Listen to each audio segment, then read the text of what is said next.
Good morning, everyone. My name is Shruti Sharma, and I am from Arunachal International School. I am excited to share my story today.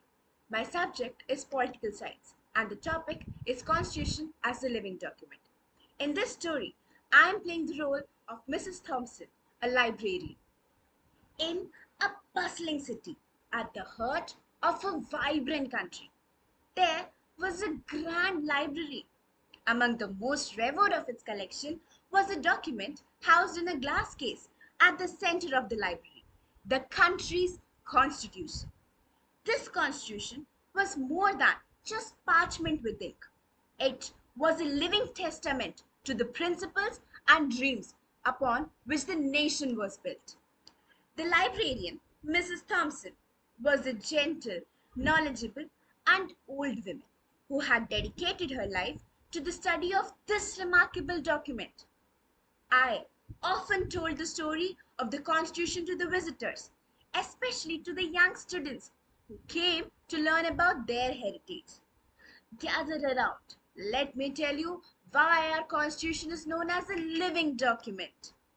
I began by explaining that the foundationers had created the Constitution with a deep understanding of human nature and society's potential for growth.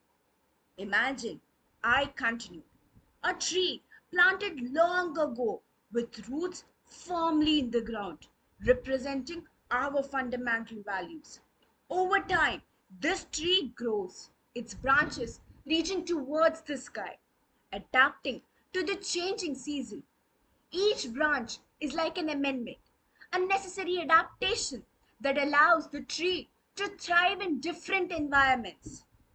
I spoke of historical monuments when the Constitution had been amended to expand the rights. One day, a curious student named Alex asked, Mrs. Thompson, how can a document so old still be relevant today? I replied, the Constitution remains relevant because it is not rigid or static. It is designed to be interpreted in the context of contemporary society. The judiciary, especially the Supreme Court, plays a vital role in this, interpreting the Constitution. I illustrated my point with examples of landmark court cases that had shaped the nation's law and society. These cases showed how the Constitution lived and breathed through the judiciary's interpretations, adapting to new circumstances while upholding its core values. As the students listened, they began to see the Constitution not as an old dusty relic, but as a dynamic foundation of their country's democracy. They understood that it was their responsibilities as future leaders and citizens to continue this legacy, ensuring the Constitution remained a beacon of hope and justice for generations to come. And so, in the grand library, my story of the living Constitution inspired new generation to cherish, protect, and uphold the document that had guided their nation through centuries of change. They left with a profound appreciation of their heritage and a commitment to ensuring that the tree of liberty continued to grow, its branches reaching ever higher towards a brighter future. Thank you.